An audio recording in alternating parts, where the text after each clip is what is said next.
All right, everyone. All right, everybody. This is your man Griff. Just wanted to come on here with my man Rob Turner from PAIT Income Tax, Professional Accounting and Income Tax. That's what the PAIT stands for. As you see down there at the bottom, his number and everything is streaming across the screen, scrolling across the bottom. So write that number down. When you get time after this video, give him a call. So today we're just going to have a little, I guess you could say, fireside chat and just talk about some items for notaries and accounting. Also, just for him to share what he can do to help you out within your business. And yes, I know, we have there's several different accounting software programs out there: Notary Earth, Notary Assist, Notary Gadget.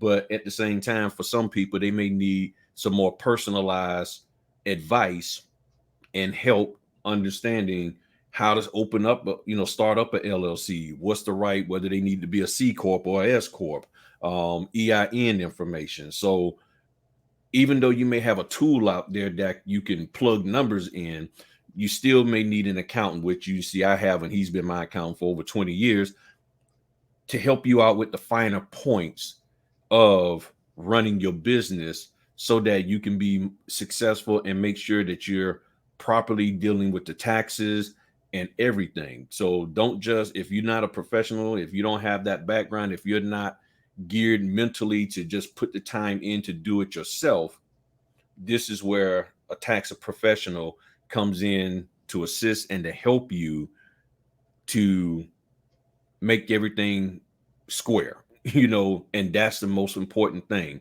So, Rob, introduce yourself, tell the people about you, and then we'll just keep going from there. Okay. My name is Rob Turner. I'm the owner of Professional Accounting and Income Tax. I've been in business now for approximately 30 years. I am a former, and I'll say former, IRS tax auditor. So between my education and IRS, I have learned from the best. And so I every year I do updates, and I'm constantly in training to make sure I have the latest tax law, and I'm able to help people with current situations. One of the areas that I specialize in is with mobile notaries and signing agents.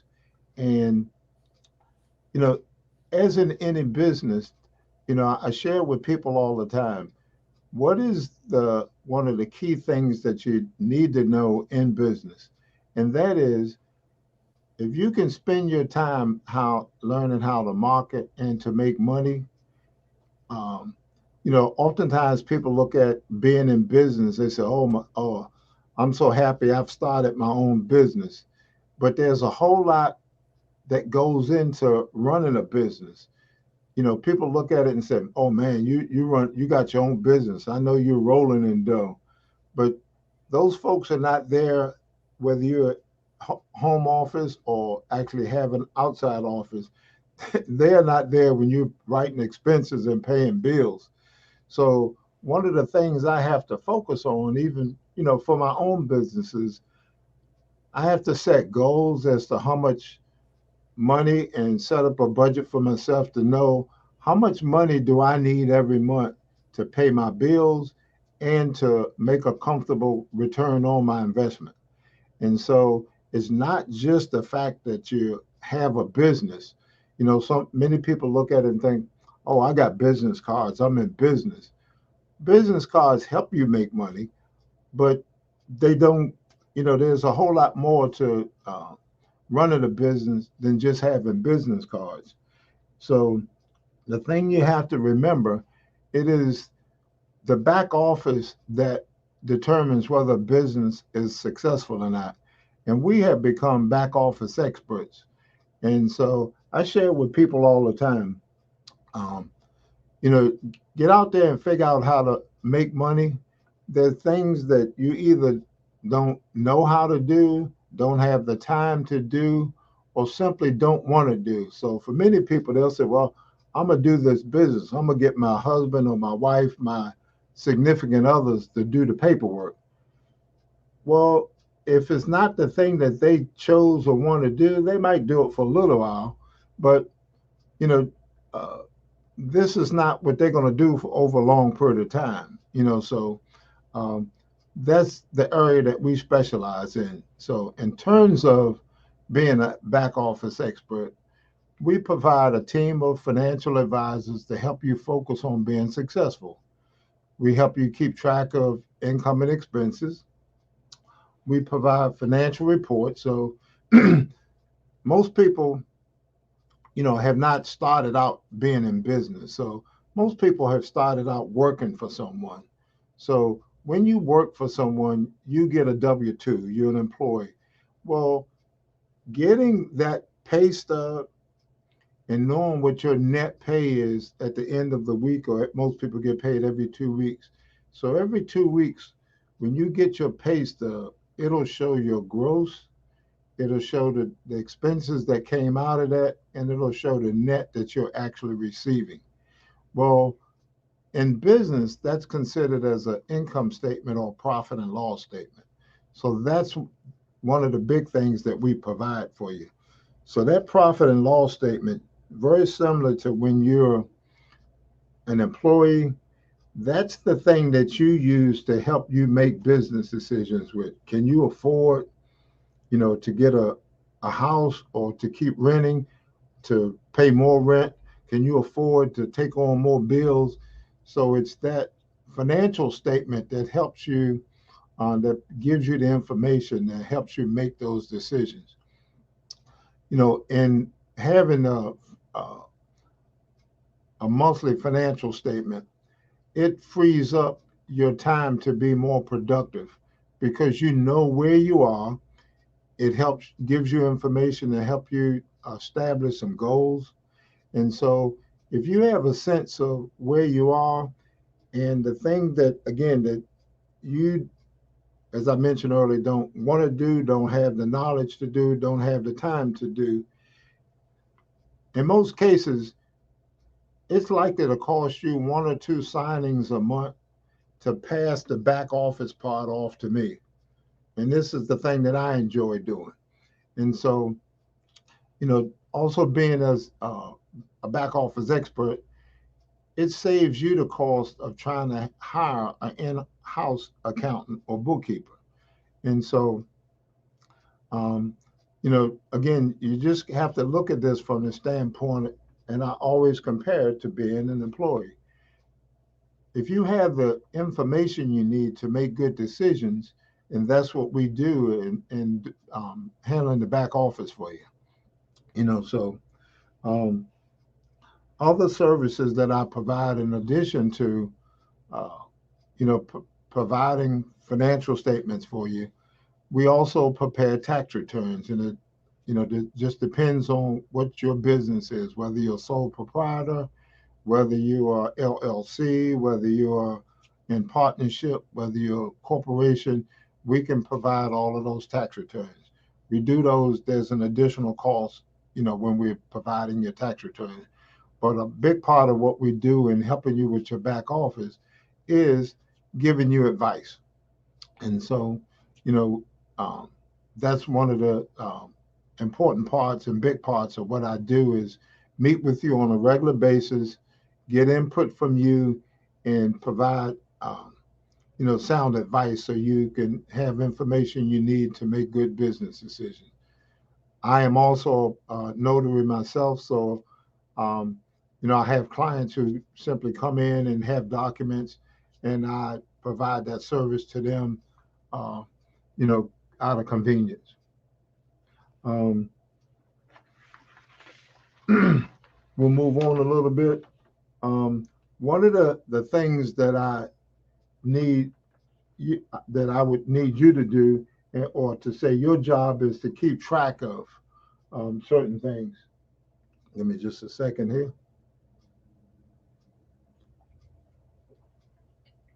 And let me chime in real quick, Rob. Okay. One of the things that I want to share with the people is that when it comes to advice, that is the biggest thing that has helped me out with that I've gotten from Rob is that I will sit there with him and say, "Hey, I got this idea. I was thinking this. What do you think?" And he would share with me the pros and cons of it so that I can make the proper decision. One of the things that I had problem was when I was working my W-2, and when I was up in Maryland and I was making all that money, the next thing you know, I was paying all these, had to pay all that money in income tax, because now all of a sudden I'm making over $100,000. It was like, okay. And I said, man, what the heck happened here? He said, simply put, you ain't have enough deductions. He said you didn't have enough deductions in order for you to reduce your tax liability. And I was like, oh, okay. So then we worked on a plan to reduce that. And if I'm not mistaken, it was 1 year. I know I had to pay like $6,000 or a little more than 6,000. And then the next year I got my deduction straight, and it dropped by half. I still owe because I was making a lot of money. And at a certain point, it's like, you know, we just had a we just had to pay. But I went from paying over 6,000, and it literally dropped by half the next year. But I got that advice from him on what to do. So once I showed him, and he probably had already told me to get your deduction part right, I just didn't listen. And then when that pinch of, oh, you got to pay some money to IRS, I was like, Rob, what to do? He like, and he just looked at me calmly, probably knowing that he had already told me. And he said, you don't have enough deductions. He said, simply put, that's all it is. He said, here's what your deductions are. Here's what you can do. I did what he said, and it reduced my tax liability by half the next year. So that's the importance of working with somebody who understands the income tax arena, rather than working with, mom or whoever that tinkers with it. It's the advice sometimes to help you understand so you can make the proper decisions for your business and for your personal. And at that time it was more personal because I wasn't running a business at the time. So I just wanted to share that when it comes to advice, I get some great advice to make the proper decisions for my business. And the same thing for my wife for hers. Well, uh, I want to expound on that. One of the big parts of what I do with clients is I teach clients. Um, Oftentimes people leave my office, or they they come to the office and say, it's like coming to therapy when I come see you. Because what I attempt to do is take the time not to teach you everything I know, because it just won't ain't enough time to do that. But I want you to have a better understanding of what it is that you're doing. Understand why you're doing certain things and why you shouldn't do other things. And so, I share with people all the time, be leery of what your friends, relatives, and coworkers will suggest or recommend that you do, when this is not what they do. When they're not in the financial realm, or they're not accountants or advisors.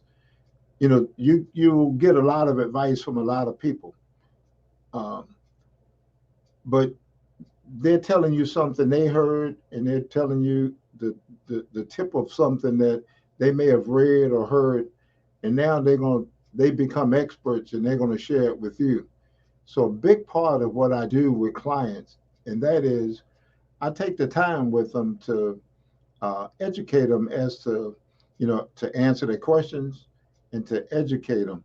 So my software that I use, I have the ability, once I help you and done your tax return, anytime during the year when any financial things change, if you make more money, if you have more dependents, if you have a business and have more expenses, I have the ability to sit down with you and fine tune where you are, and add in the variables or the things that that are likely to happen, and we can educate. I can educate you, and we can project next year's tax return. So many people look at taxes, and they look at it as a hope situation and say, "Oh, I hope I don't owe." Well, actually doing a tax return and running your business is a planned event if you're getting good advice. So I am able to educate you so that you can make good business decisions. And together with what it is you're willing to do and the effort you're willing to put forth, I can project what your next year's tax situation. We may not hit it, we're not likely to hit it right on the penny, but we can get pretty close if provide me information or as changes are likely to occur in either your business or your personal that are likely to affect your tax return.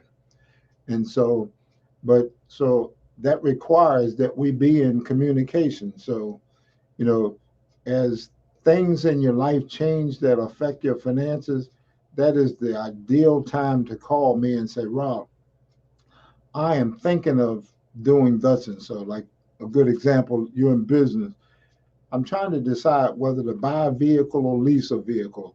I'm trying to decide whether to buy a piece of office equipment or whether I should lease. Well, oftentimes people will advise you that what they suggesting to you may have been the best thing for them, but your situation is real different from theirs. So that's an ideal time to call me.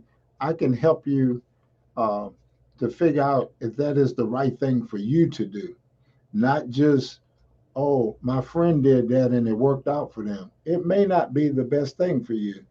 There are some things, some tax laws and accounting and bookkeeping situations that have two or three steps that you have to do.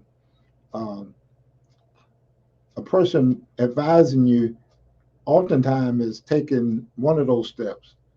Well, if you don't, abide by all the rules and the steps that you need to take, it may not fit your situation. So, I share with people all the time, please don't ever hesitate to call me. Um, because your situation is uniquely different from the next person. So, where you are in your life, where you are in your business, allow me to help you manage and to be successful in your business. And so, um, you know, when we're looking at, there's two sides to this, the part that you play and the part that I play. So your job uh, as a notary signing agent, a big uh, part of that is, and there's different apps that you are able to use, and I know Griff is giving you, share with you the different ones, and taking a look at them, they all seem to operate the same. So I don't know that there's a best one because they all do the same thing. But to keep track of the number of notary seals and signings that you actually incur in a particular document, depending on the size of the document, that may be anywhere from, what, 10 sign 10 signings, and depending on how big the document is, you could have 20 or more signings. So you need to keep track of those because as a public official, you get a tax deduction uh, for the number of signings and where you have to apply your seal in that document. So it's good that you keep track of those. So one of the big things I can't emphasize enough, and that is part of your job is to keep track of expenses, keep track of, you know, uh, you know, pieces of paper. And again, the thing I recommend that each of you do is to one, set up a business bank account. The other important part of that is to handle and pay, taking all the income from that and to pay all your business expenses out of that. What that allows you to do is once a month, you're able to send me your bank statement. I'm able to turn that into a profit and loss statement so you have the information you need to make business decisions. So part of your job is keeping track of, uh, you know, again, opening up the separate business account, which is separate, totally separate from your personal, putting all of the income that you make, and I think most of your signings they do an automatic deposit into your account. But whether they do or not, deposit all your income into that account and then pay all your business expenses from that account. Um, another thing is keeping up with your business mileage. Again, there's several apps that will help you do that. And so a lot of people are under the impression that the business mileage is limited to when they're going to do signings. But you actually, in business, you actually use your vehicle related to business for a lot of other things, not just the signings.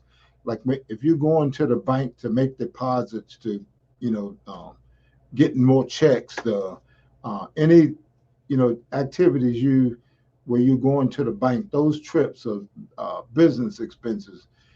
Trips to go to Office Max, unless, if you're not ordering supplies online, any trips to the post office, trips to your accountant's office. Uh, if you're going and taking training classes, the mileage as well as the cost of training, those are all business deductions. And so if you're paying for all of those things in your business account, it makes it so much easier. Again, you send me that statement once a month. I convert that into a profit and loss, and you have the information that you need to make good business decisions. A lot of people look at what I do as a bookkeeper slash accountant, and they said, "Man, I can't afford to hire you, but really, I'm generally able to save you more than what you pay me." And in paying me, one or two closings a month takes the back office part of all that I do off of what the time that you spend. I can't emphasize enough. Spend your time trying to figure out how to make more sales.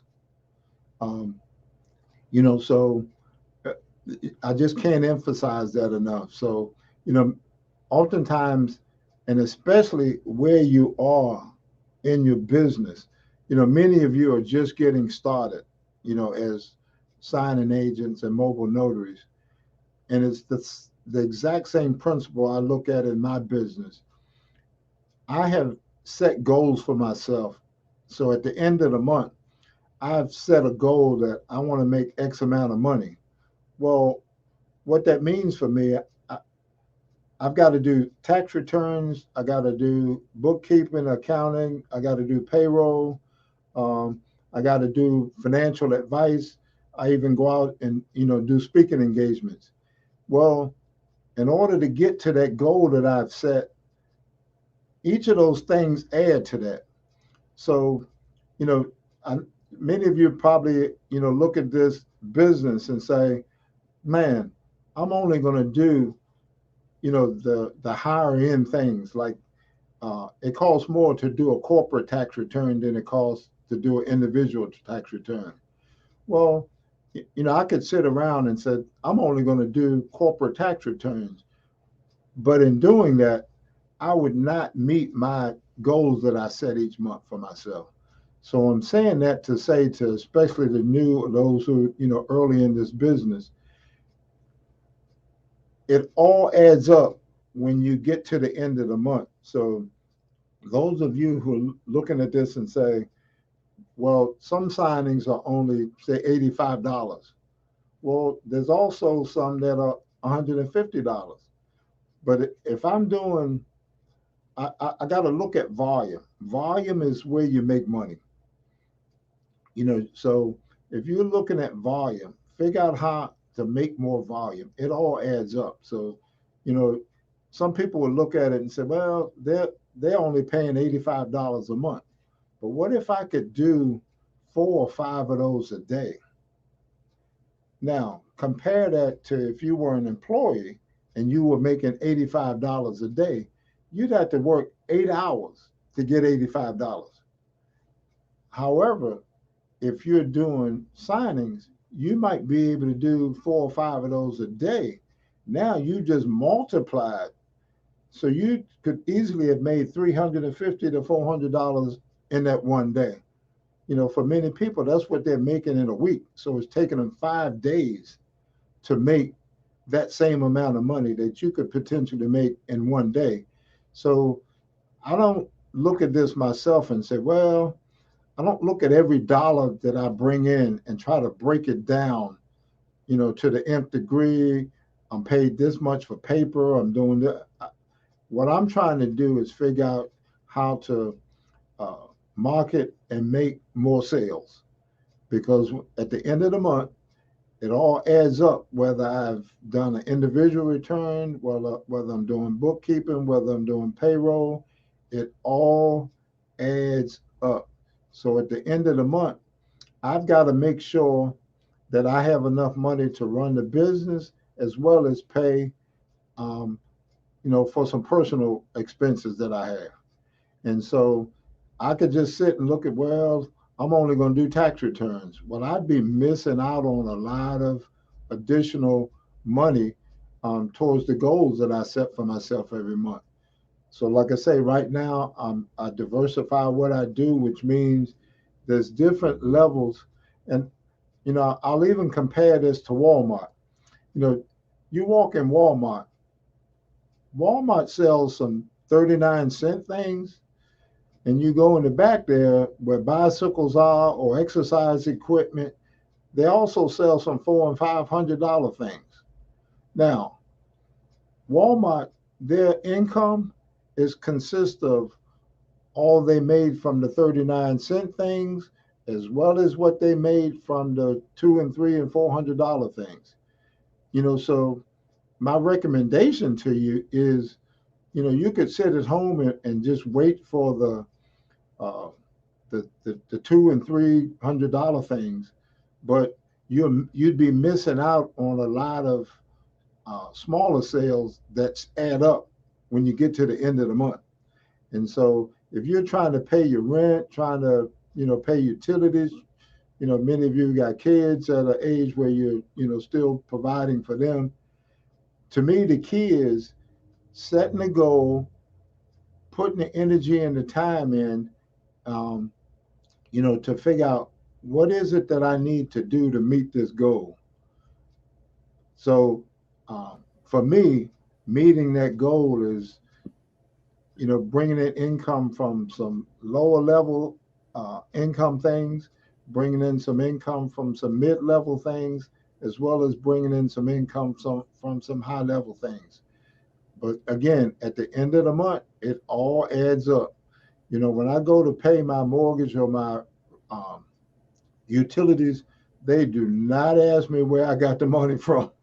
You know, That's true. they are not asking me, hey, did you only do tax returns this month? And I'm gonna give you a break because I see you didn't do that many tax returns this month. Uh, my mortgage company, they do not care, what I had to do to get the money. So I set my goals. I work at, different price points, Hmm. um, different services, but they all add up. And see, Rob, now, what's funny? A lot of the examples you gave is examples that I've been given for the last couple of months Okay. about going out here making money. And I just want to share with y'all, me and Rob had not talked, but this is just like minds, Oh, this is business. This is just looking business at, 101. right, just looking at business. It's like, okay, when going all the way back to when I bought the house that I'm in now, and even the first house was under $60,000, little townhouse. And what I learned from them was that they counted every dime that I made that I had coming in toward how much money or what my net value is. Because a lot of people always talk about knowing your worth. Well, when you're trying to buy a home, They want to figure out what your worth is. They calculate everything that you have. They even want to know, do you have ability to get money from in-laws? Do you have insurance? All of that. Whether it's cash value, what kind of money do you have available so that they can say, this is your net worth and you can afford this property. So when I went to buy another house, which was, I guess, maybe 5 times more or even higher, went from a 50 some $1,000 house, 57,000, I think it was, to a house that was $340,000. I had to show them, here's the money that I got coming in, and they calculated everything. Even if it was just $50 a week or a month or whatever, they're like, I need to know everything that you got coming in. And then they talked about reducing your expenses. And that's one of the things that a lot of people don't understand when it comes to notary. You have to find ways to reduce your expenses, with this. So you can't go out buying all the expensive paper trying to be fancy. You can't go out buying all of the fancy folders. I mean, I see people, look, I just get the little basic manila folders to put my clients' documents in. They don't care whether it's red, blue, purple, plastic, and all of that. People try to get the high expensive pens. I tried those pens died on me. I just deal with the standard G2 pens, blue and black. Get those. One of the ways I reduce my expense, you see this? This is take the old one out, put a new one in. So I'm not sitting there buying a whole nother case of these pens over and over again. So when people talk about with the expense of the pens, when the ink goes down, I just buy refills. I got a whole bunch of refills. So now I got the original case, the hard part for the pen, and all I have to do is just replace the guts. That right there saves me a ton of money over a year's period of time and everything. You see what I'm saying? And in the beginning, a lot of people like the pen and like, oh, can't get. Now I say, no, you can't keep my pen. I need my pen back, because then I had to go buy another one or to replace it. 5 or 6 clients take your pen and you got a 12 pack. Next thing you know, you down a lot of pens. So what I learned in life is that all the money that you have coming in counts. It counts toward somebody saying, we're going to allow you to purchase something or not. And that was the biggest thing that I learned when I was buying a house. So when I say take those small orders, trust me. One of the things I also learned, and it was through somebody else, and it partly also to me, one of the things they had told me, they said, well, you need to have an increase in your income over the next 6 months. So if you have the ability to have an increase in income, and they say you need another $1,500 or even just $1,200.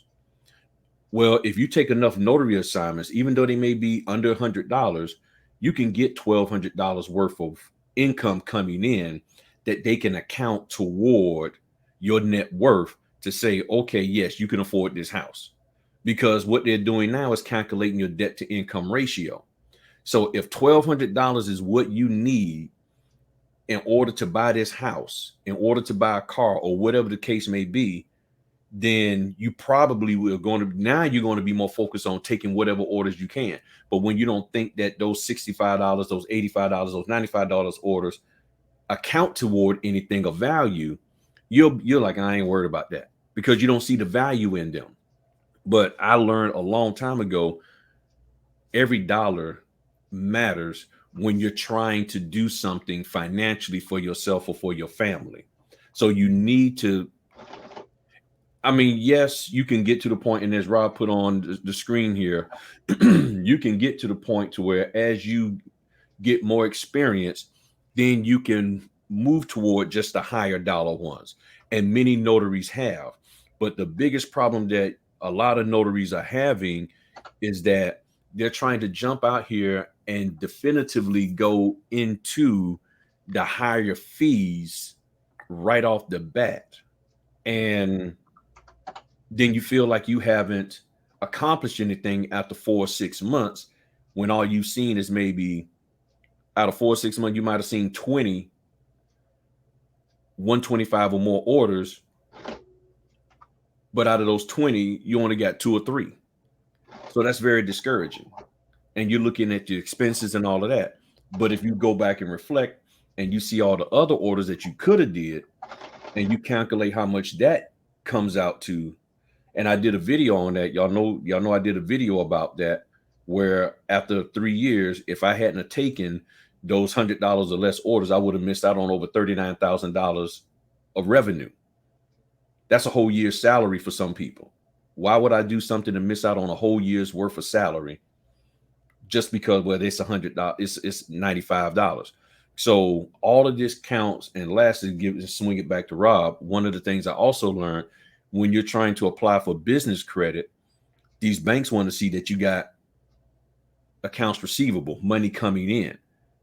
And if all you're saying, you can't go to a bank manager and say, hey, look, I need you to loan me, give me a $3,000 or $5,000 line of credit, because I'm gonna be doing $100. My orders that I'm gonna be doing $150 or more. Well, the first thing they're gonna say, any financial smart person gonna say, well, how many of those you doing a month? And you can't give them a definitive answer to that. They're gonna be like, no, we're not loaning you money. But my orders I'm gonna be doing are gonna be 150 or more. Okay, let me show me your balance sheet that says you're doing at least 25, 30 of those, and we'll loan you the money. That's where my mind at. You see, back to you, Rob. Let's do some real simple math. Let's say for many people, they say, well, I'm not going to do the $85 loans. Let's say you did 80, in addition to doing the high dollar loans, but, based on, you got to gain experience to get those, first of all. But let's say we're just looking at the $85 loans. But let's say you do 4 of them a day. All right. So if you're doing $85, 4 of them a day, that's $340 a day. Now, some of you look at it and say, when you start doing all this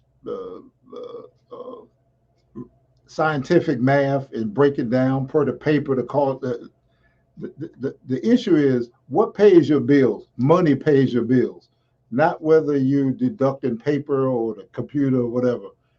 Making money pays your bills.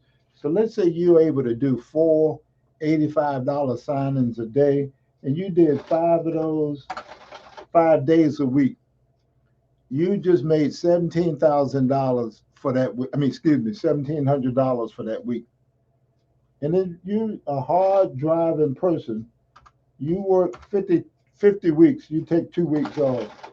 You just made $85,000 for the year. 85, just working the $85 signings.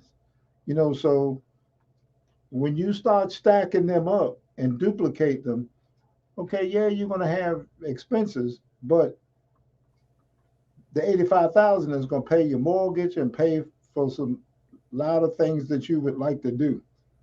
And one of the things that I also look at is this. Let's just be real.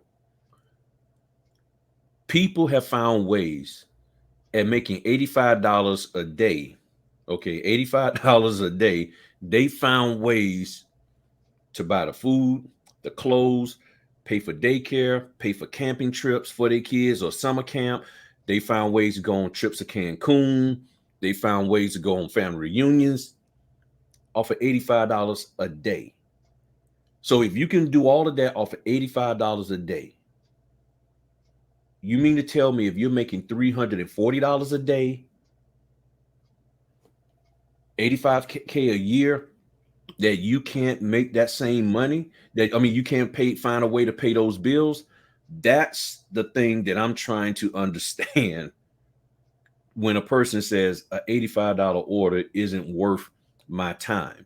Now, if you get into the macro, or I guess, the macroeconomics of digging deep, then yes, you're talking about, let me see.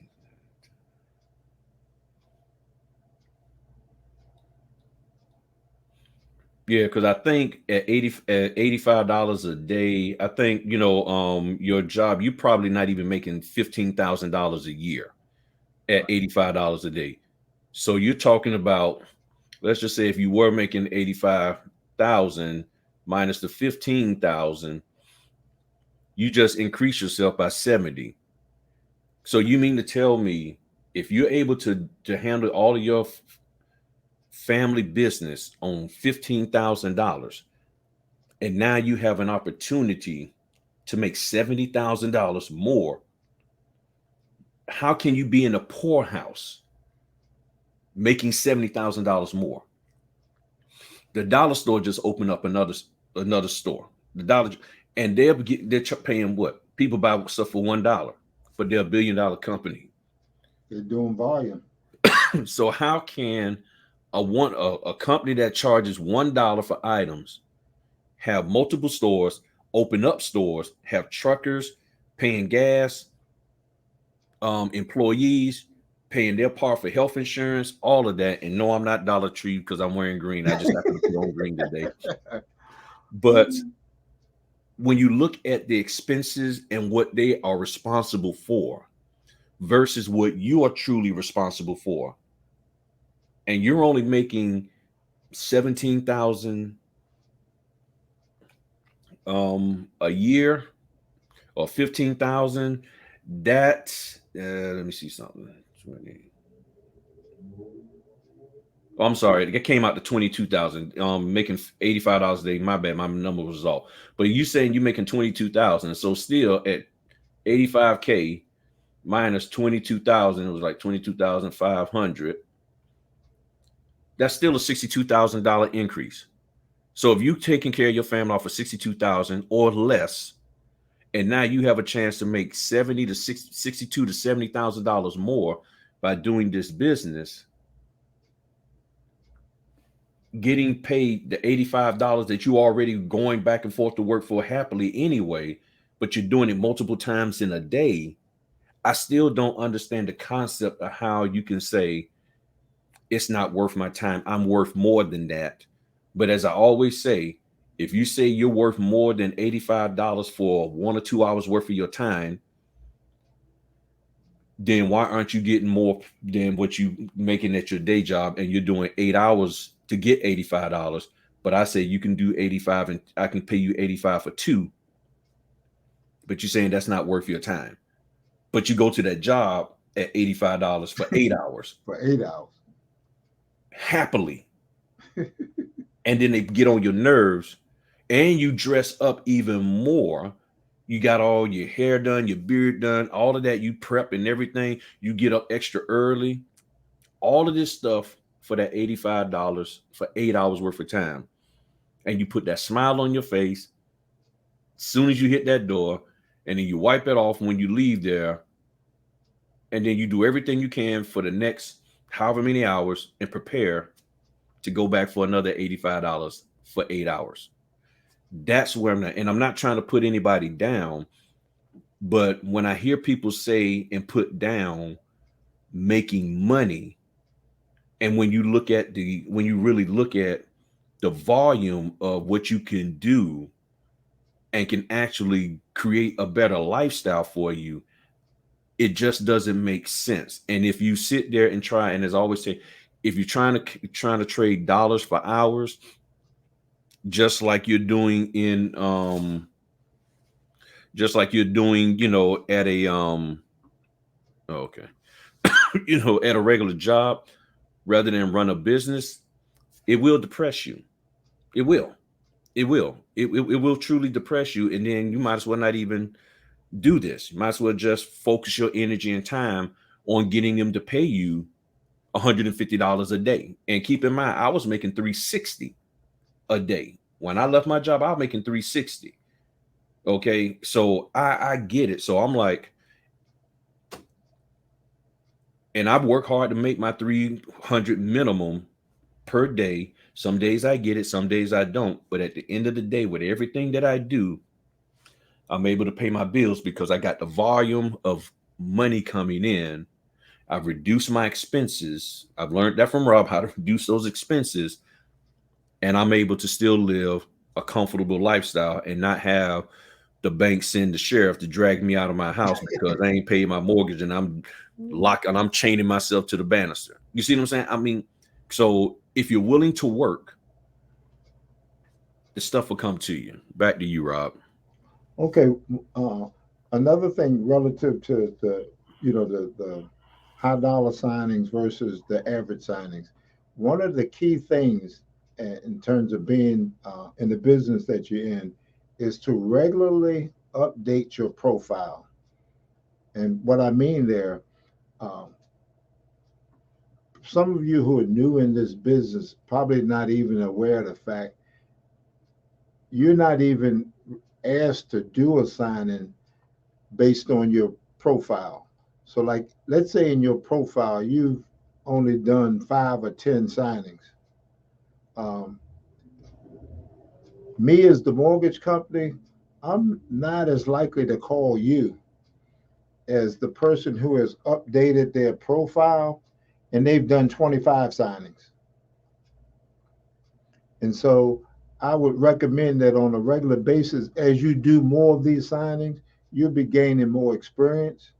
Um, and so as you do more, update your profile so that your profile shows that, as you're doing more of these signings, you're now up to whatever the number is, 25, 50, because there's some mortgage or title companies who only want to assign signings to individuals or notaries who have above a certain amount of signings. Is that correct, Roy?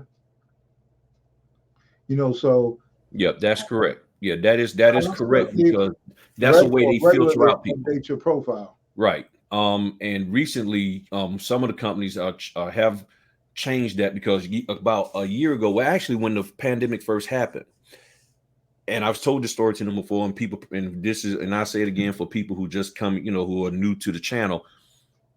One of the things that happened to me was that my driver's license was expired, and one of these signing companies said, "We can't give you any more orders until your driver's license is renewed."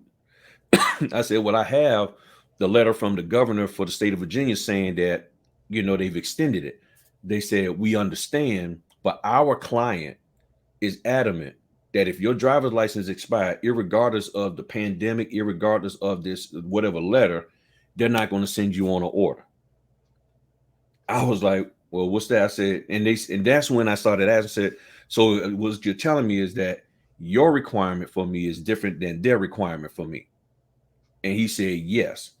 And he said, "Even so much so that our requirement is that you have 10 signings, but their requirement may be that you have 15 or 20. And he said to go even further, that's what the title company said. Then the lender may have a requirement that the title company can't pick anybody unless they have 50 or more signings under their belt, or a certain amount of years, or a certain amount of insurance. He said, now notaries aren't told this. It's a moving little target. So he's saying, so I said, so what you're saying is there's at least 3 different requirements. Your requirement as a signing company sending us the orders, the title company's requirements, and then the lender's requirements. And he said, yeah. And all of that can change from day to day or year to year, depending on what's going on. He said, so right now, you're out until you get that driver's license. And then once I got the driver's license renewed, I was back in business. Now, other sites that I'm signed up for, they was like, you ain't got to worry about nothing. We take the letter, you put it up here, we good. But that same company, that same title company was on some of the other platforms, and I wasn't getting orders from that title company on any platform that they was tied to if my license wasn't properly renewed. So you're right. You have to update your profile so people will know where you're at, that you're not still down here, but that you've increased and gotten better.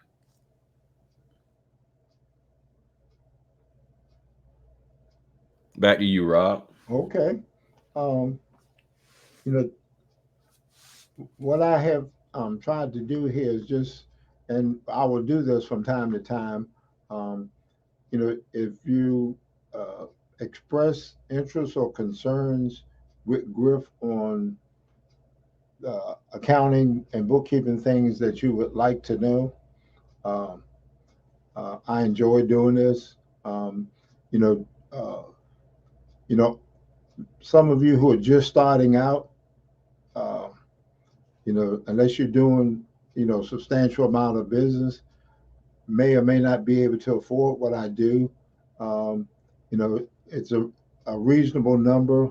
I'm able to provide the profit and loss statements once a month, for 150 a month. That's why I mentioned earlier, one or two signings covers my bill, but the one or two signings does not cover the knowledge that I can import on you. um, but that's what I do. And so, um, I am here to help you, to provide information for you, to try to help you grow your business. And so, you're seeing my number, flash across the bottom. Uh, I'm here. I'm able to help you and grow your business. And I look forward to helping as many of you as I can. It does not matter. I have clients all over the country. So not only can you do that from a bookkeeping and accounting standpoint, but also from a tax perspective. I have clients in California, and Atlanta, and New Jersey. I have clients all over the country. So, wherever it is that you may be, I am able to help you. And so I look forward to your calling and being able to help each and every one of you. Well, thank you, Rob. This has been very, very helpful. And I know people are going to have additional questions. And I don't know. Well, you know what? Before we end, one of the questions that people constantly have Okay. is whether or not, and I know somebody, and hopefully she called you, but somebody asked me this question here, said, I want to start, I'm in the notary business, but do I need to go ahead on and when can if I start the business as a sole proprietor and then switch over to an LLC, is there like a time limit when I can count stuff as a business expense? So she was like, Oh, I get you. yeah, Um, Business in whichever form entity you operate is business. So you have they're your business expenses, whether you're a sole proprietor, LLC, S corp, C corp. Business expenses are business expenses.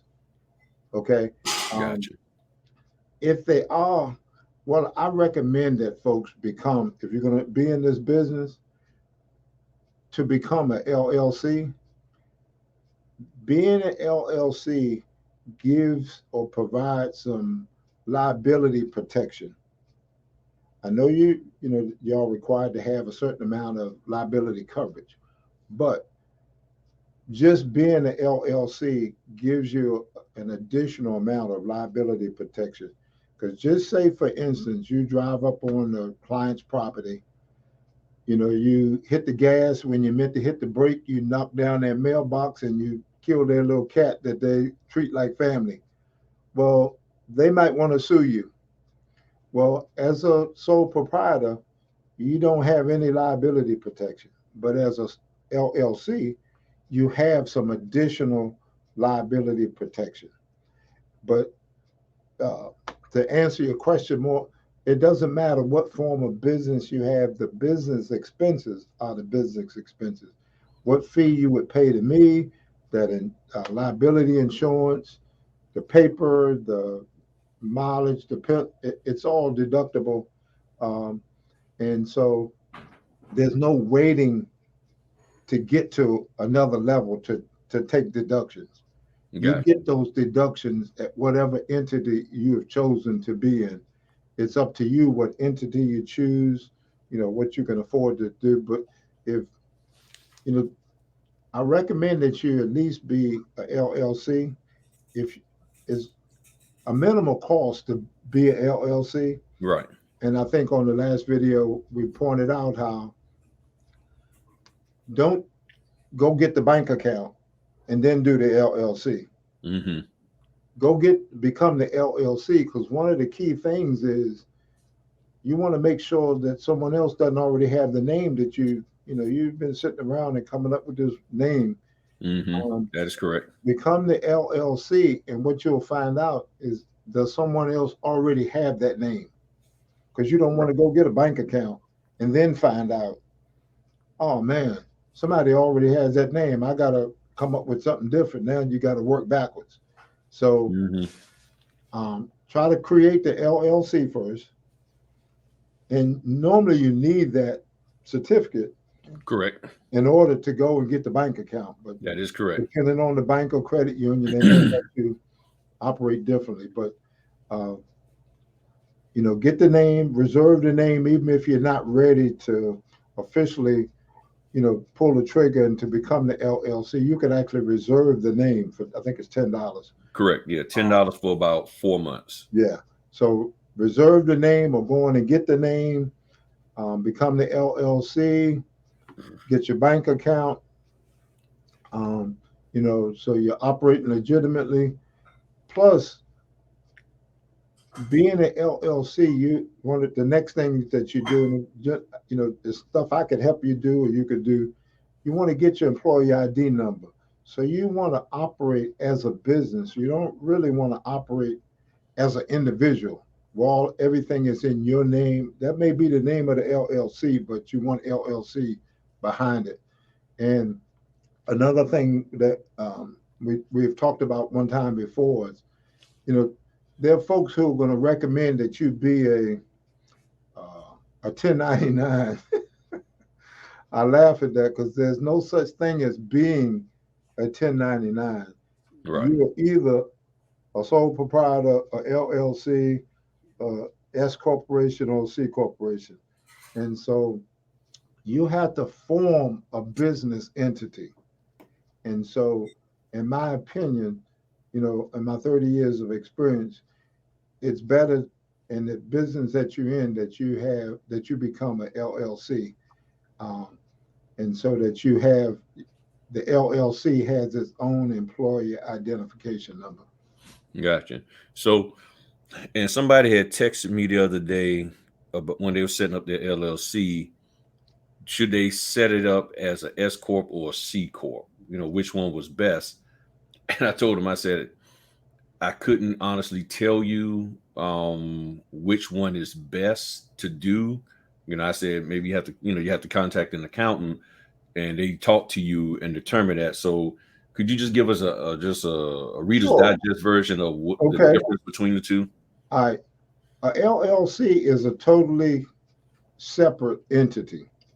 All right. And as a LLC, one of the key things about a LLC, you don't get to pay yourself as the owner of a LLC. Right. You get to draw money from the business, but you don't get to take a tax deduction for the money that you pay yourself. Because you can't pay yourself, you can draw money out.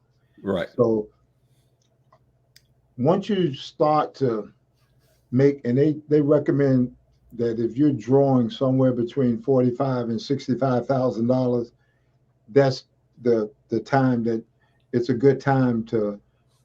You'll still remain as a LLC, but you can choose to be taxed as an S corporation. Okay. Okay, but you still all your documents, everything you have would still show that you're whatever your name is, LLC.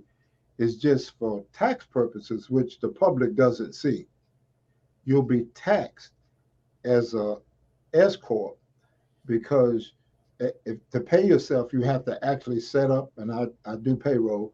You actually have to set up in a payroll account, Okay. do the, and whether you want to get paid weekly, bi-weekly, um, you got actually have to set up a payroll account. I'd help you set that up. You tell me how much your pay is for that period. Mm-hmm. I would calculate the pay, and then when it's time to pay quarterly taxes, I'd file the forms and tell you how much you need to deposit. the advantage of being an employee. And again, if you're just starting out, you're not making enough money to be an employee. Because one, I'm not just starting out. You can't really afford to be an employee and pay payroll taxes. Right. It's once you've started to draw somewhere between 45 and 65,000 a year from the business. Okay. Um, but be, being taxed as a uh, S corp allows the bit. Well, let me start over. As a sole proprietor, the net income from the business comes onto your personal return. Mm-hmm. You pay not just the federal tax, but you pay both halves of the Social Security and Medicare. Okay. Okay. Now, once you make enough and you convert over to be taxed as an S corp, where you're an employee and you're paying yourself, and you get to take what you're paying yourself as a deduction. Right. At that point, the company pays one half of the Social Security and Medicare. Mm-hmm. So not only is it deducting your salary, it's also paying part of your taxes. Gotcha. The company is. Okay. Okay. So uh, that's a whole lot of information. Um, and uh, I'd be glad to talk to you on a individual basis, but you don't even need to consider that till you start to draw, like I said, somewhere around 45 to 60 something thousand dollars that you're drawing as net income from the business. Right. Okay. And what about C corp? Because people always ask me about the difference. I tell them, I say I don't really know what the difference Well, is. S corp is limited in terms of how many shareholders you can have in the business. Okay. Uh, that's an S corp. A C corp has an unlimited number, and it can be different kinds of members. Like in a C corp, a partnership could actually be one of the shareholders. Okay. You can't do that in a S corp. Okay. Okay, so um, that it's one of those things. They're asking you some high level questions, Mm-hmm. and they at a low level. They're asking you some questions they don't even need to Right. consider yet. Right. So basically, on there, I guess on that the W-9, all they need to do is just check LLC and not even worry about, LLC, correct? and don't even worry about checking S corp and Yeah, C don't corp. because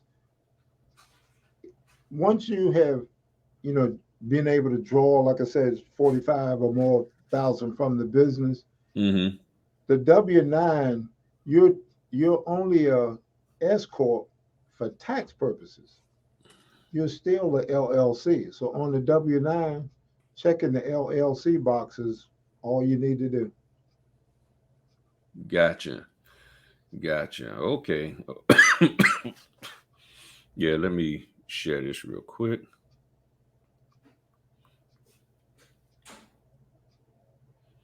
Yeah. So this is what a lot of people, because I guess right here where it says limited liability into your tax classification. Okay, well, the example we were just given is all right. So for most of you, it's this very first box where it says individual sole proprietor or single member LLC. I would say 99.9% of you are a single owner LLC. Gotcha. Okay. The next level down, that's where I was just talking about, where you are LLC and you have elected to be taxed as a S or C corp. So you don't even go down to the next box. Check that Gotcha. very first box. Gotcha. Gotcha. Okay. Gotcha. Gotcha. Because Yeah, yeah, somebody started asking me questions about, I guess, the notes in here and all of that. yeah, just That's forget why I all of told them, that. Like I I said, said, 99.9% of the mobile notaries and signing agents are single owner or single member LLCs. gotcha. Okay. Perfect. Perfect. Perfect. Perfect. Um, one other question that I know people keep asking, because some people are still trying to understand whether they need to save every receipt for the car stuff or just take the tax deduction of the 56 cents a mile. I think it's 56 cents a mile now. Yes, that And you dropped and down we to 56. right now we covered that in the last video where you broke it down and explained that. And I'm gonna say what I remember you said, and then you correct me. Um, so what I remember you saying is if you're going to save every gas receipt, every maintenance receipt, and all of that stuff, you save all of that up, and then at the end of the year, it comes out to say $15,000. You can deduct 50% of that. If I'm Well, not, if I whatever the business percentage of how much you used your vehicle okay, is, whatever that percentage. So let's say this is the only income you're generating. You gotcha. are likely to use your vehicle for a higher amount of business use. So let's say it's up to 70% or 80%. Mm-hmm. You would deduct 80, whatever that percentage is of those expenses. Gotcha. Because Okay. not So all of them are for business. There might because there was some personal driving, yeah, things of yeah. that nature. Um, So, okay. so So, whatever your business usage is, if you want, I'm gonna start over. You've got to keep up with all your business miles, and there's different apps out there to help you make that real easy. right, So you keep up with your business miles.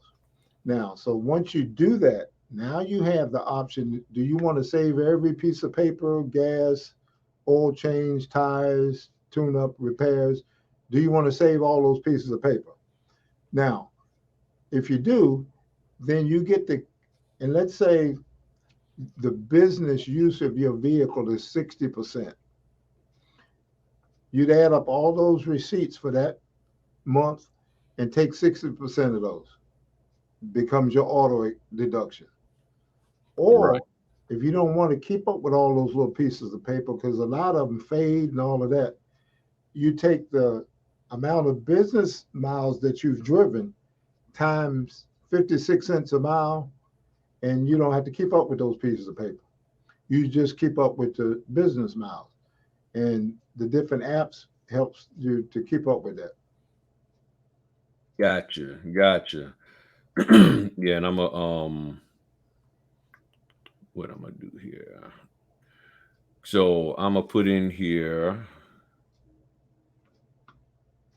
and then this here, y'all freeze the video here. Write that down. This here is just a link that I just found that has some of the top five mileage apps, and you look through there, and you can Google that yourself. Just top Yes. five mileage apps.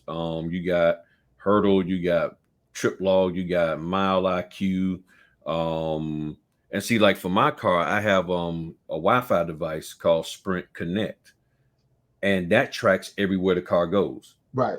And I can literally on my app say, okay, this was business, this was personal, this was Yeah. business. So if I really needed to go back, I could literally pick look at the date that I had a signing and go back and look on my phone and say, okay, I did a signing on this day, and I could track everywhere I went if I Right. really wanted to break it down to the smallest minute Yes. and everything. I mean, I really could. So there's different ways of tracking And um one all thing, that. our IRS allows you to use whatever app you choose to use. They're allowing that to use that as proof of your business miles. Right. Because you got a sign in, you got a receipt or something to back up why you incurred that business miles. So they are allowing to use the apps as proof or verification for the business miles that you did. Gotcha. Gotcha. So okay. I'm trying to think. I don't those are the main some of the main questions that people were asking, about setting up the LLC, should they even do it, which you covered. Um and all of that, about the mileage and everything. So the main thing now, people, if you got any additional questions, give Rob a call. And honestly, you can ask me any question that you want, but if I know that it's something outside of my wheelhouse, I'm going to refer you to him. I mean, that's how I do, because if it's unless the situation is clearly something that I understand, I'm going to refer you to somebody who can definitively answer it.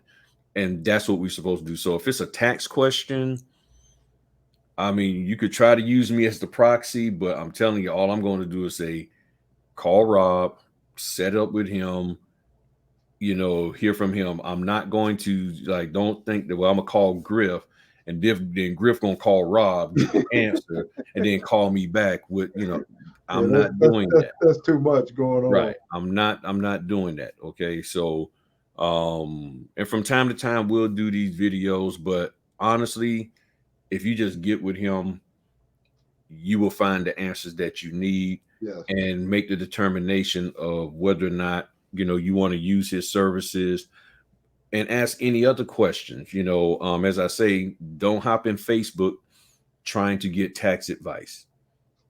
you know Vet the people on YouTube who you're listening to that's offering tax advice. Make sure that what they're saying is legit, that they understand, and more importantly, can operate in your state.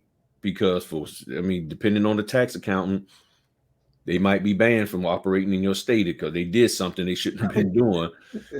So you need to make sure that they can operate where you're at, that they even understand, because people are starting to see that the notary business is some big money with these notaries. And they're like, okay. And with people being somewhat lazy and looking to just find somebody to just do it for them, there are people out there who would do everything they can to take advantage of you and walk away with your money, and you still got to deal with the tax liability that you're supposed to deal with, and you don't have all your stuff together. And see, you won't have that problem with Rob.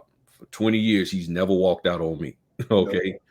Even the person who referred me to him don't even use him anymore, because, they cheap. I mean, I'll be honest with you, they was cheap and they didn't want to, you know what I'm saying? We was asking, like, hey, he was like, oh yeah, get Rob, he's great. And then next thing we know, oh, okay, well, he was cheap anyway. He always trying to find a short, cut corners. So he cut himself right on out. But for 20 years, this man has been a blessing to me and my family, and has helped us do what we need to do. And if I wanted to, I probably could put my mind to it and handle the stuff myself, but I don't want to. It's just that simple. Well, I don't want to. I made a point earlier. Spend your time trying to figure out how to make more money. Correct. And that's what I do. Yeah, don't spend your time trying to be back office. Spend your time trying to figure out how to make more money. That is it. And that's all I do. Back office. That's what I do. So yeah, do what you're good at, and let me do what I'm good at. And you'll spend some time wasting. I'll tell you one funny story. Yeah. I've got folks who said, I do my own tax return. I said, oh, okay. So when they say that, I mess with them. How long you been working on it? For about a week now. So I said, well, how much do you make at work every day? Oh, they say, I got a good job. I'm making $200 a day. I said, okay, so you've been working on your tax return for a week now. So you're telling me you done spent, $200 a day for five. So you done spend $1,000 worth of your time working on your tax return, and it still ain't right because you called me with a question. Mm. So what's the value of the time that you spending doing the thing that you don't know and that changes every year? I keep up with, that's not what you do. Right. Hand that off to me. Let me do that. Mm-hmm. You spend your time trying to figure out how to make more money. Yeah. And I learned that from you, and that's what I've been doing. I mean, I honestly, I mean, people, I literally don't even think about the tax stuff. I know what I need to do to give to him, Right. but I'm constantly, okay, what I need to do for this, what I need to do for that. Okay. And I'm learning and I'm figuring out other ways to make money. That's And right. and sometimes some people get paralyzed and they're scared that if they try to make more money, then it's like, then I'm gonna have to pay more in taxes. Okay, well, true. Then talk to somebody. Oh, I'm sorry, this guy right here. There we go. Talk to him, and then you find out. That Let me share this with folks. I say to people all the time, I want a big tax bill. And people look at me real crazy. You want a big tax bill? You don't pay all the money that you make to taxes. You only pay a portion of it. right. So if I got a big tax bill, guess what? I made a whole lot of money. Yeah. So I want a big tax bill. So, but what I do is plan for the tax part. Mm-hmm. So if I'm making a whole lot of money and I put aside the part, paid in the part that I need to pay for the tax, I got a whole lot left if I made a lot. Correct. So people, the point you were just making, people say, well, if I make more money, I got to pay more tax. Well, if in the notary business, to get more signings, you got to buy more paper, right? Correct. It's part of the cost of doing business. Mm-hmm. Don't look at it and think, well, I got to pay more. Well, yeah, if you make more money, but we'll figure out how to save on expenses and pay the least amount of tax. Correct. That's what I do. But Yeah. don't be scared to make money. You want to make money. Right. And that's what I've learned, and it has worked out tremendously for me. And if I was scared to make money, I would have never left my job in November. Right. If my wife was scared to make money, she would have never left her job a couple of years back. So, that fear, we got rid of that fear. And that's the main thing that holds a lot of people back, Yeah. fear, fear of the unknown, fear they're not sure. But what I'm trying to do here on this channel is provide people with resources and information to mitigate that fear. Right. But in order to allow that fear to be mitigated, you have to at least consider the information that's being presented and take it and investigate it and look into it to see if it's something you want to add into your life, because you can't get rid of something if you don't add the right thing in it. If you like me with the cough, I've been taking my necessary stuff and it's gotten better. So by me putting certain things in me, it's gotten rid of my cough. It's made my cough a whole lot better, my chest and all of that, because now I see I'm doing a lot more talking, all of that. And it's putting a lot on the body. So now I'm taking more supplements. I'm watching what I'm eating, drinking, and it's making my overall health better. But if I'm fearful of the tools or the medicine or whatever that I could take, or the supplements, and I never put it in me, I'll never see the results of it. So if you have fear of the income tax or making money or taking orders and all of that, you can mitigate all of that by just going out there and doing it sometimes. And you'll be surprised at the success you'll have. You'll be surprised that it's not as scary as you thought. And one of the things that I don't want to see people is to spend years being afraid to do something. And then one day they finally get enough pressure put on them and they say, okay, let me do this thing. And then they're like, wait a minute, you mean to tell me I've been wasting time and missing out all of this time? And when you ask yourself why, I guarantee you the answer will be fear. Fear stopped you from doing what was right there in front of you so you could have the best life possible. And that's what I'm trying to help you to do. And there are people out here who are poised to do that. And Rob Turner is one of them, is simply put. So I just want to say thanks to everybody for tuning in. Hit Rob up, hit me up. I told you, come with me tax questions. You know where I'm pointing you. I'm pointing you right over here to him. Okay. But you can ask me the tax question. Just know where you're going to get pointed. But other than that, again, thanks, Rob. Appreciate everything that you're doing for the community and for everybody, because you're one of the good ones. You're truly one of the good ones out there. All right. Well, I look forward to helping as many as I can help. All right. Well, party people, y'all have a good one. Thanks for everything. See y'all when I see you. Peace.